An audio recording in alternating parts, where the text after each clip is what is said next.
Hello there ladies and gentlemen, welcome to the unboxing slash build review slash modifications of the 1/18th Hobbyboss Harrier. As we can see here, we're doing a bit of unboxing for you to start with.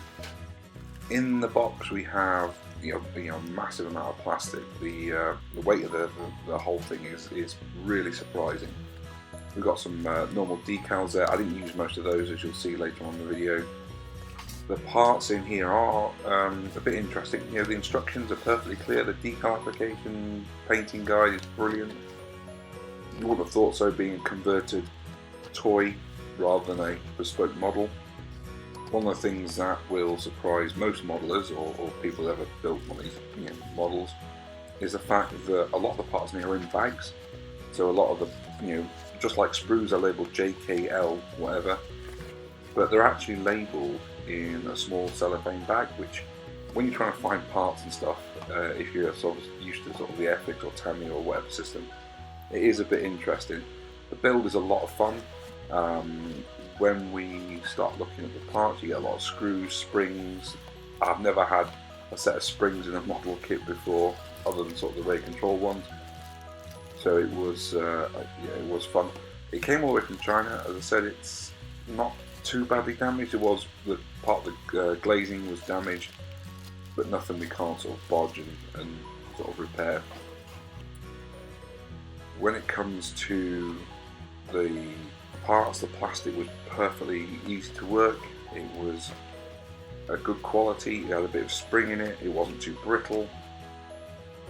And as I said, converted from a converted toy, it was actually not a bad model at all.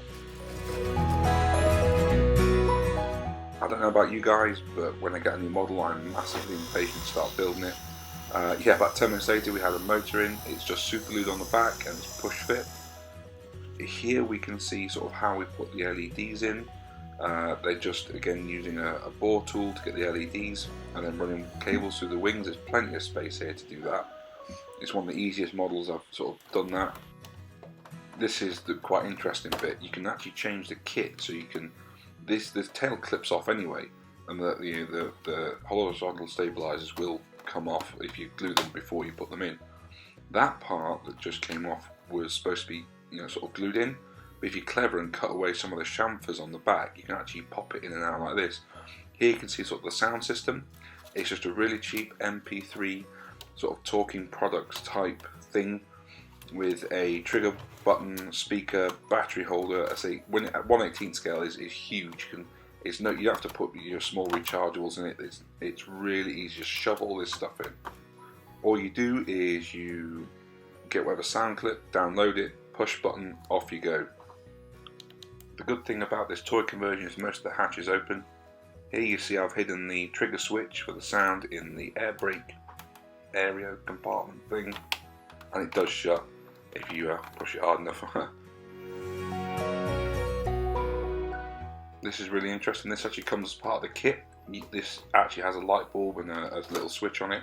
I left it as is because I thought, hey, what a nice little feature. And it just pulls in the back. You put the batteries in and away you go. It's a little tail light.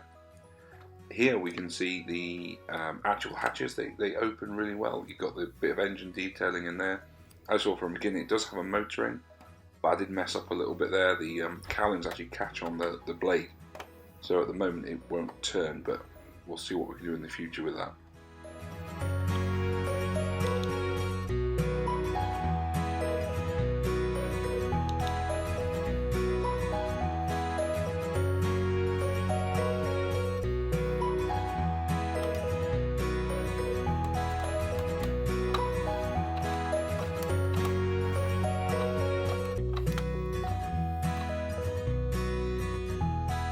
What I am really impressed is the undercarriage on this. It all goes up and down, it's all sprung loaded. It is a bit of a pain to actually make. A lot of the pins you'll end up replacing with either small nails or bits of bar or whatever, but they are fully sprung loaded and they do work. They go up and down. Here is sort of the main underbelly sort of undercarriage. The doors are a bit delicate, you do have to be careful, but if I can do it, anyone can. And you sort of see the sprung loaded, you have to push them in to get the wheels in. So the doors close and easy as that. Things like the moving refueling probe are nice. They are a bit cheap and gimmicky, but for what I want this model to be, it's absolutely perfect.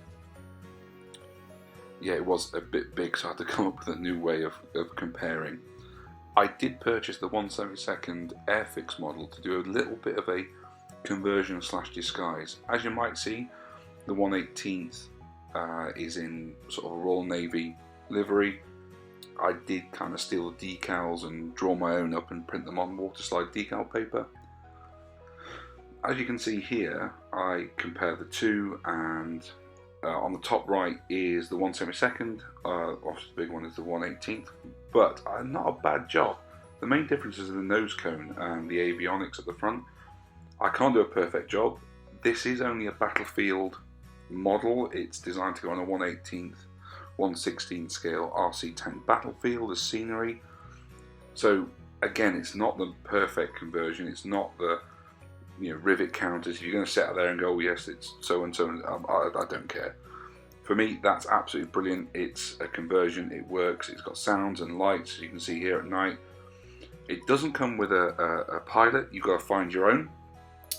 I suggest you do that by you can use like the Elite Force 1/18th ones. You can do a bit of a conversion from they do like the Merit ones or whatever. You can get them cheap enough on eBay. I think I got my pilot from the US for about $8-9. It wasn't very expensive at all. And last but not least, thank you very much for watching. Please comment, like and subscribe. I will leave you the last few minutes of just some engine sounds that are just outside. You can just get a feel of it. If you think of any way we can improve these, let us know. If you want me to do any other 1/18th ones, any conversions, then please just comment down below, and I will try my hardest to find a funding source to get some of the other bigger ones. But have a nice time and keep modelling, and I'll see you on the next video.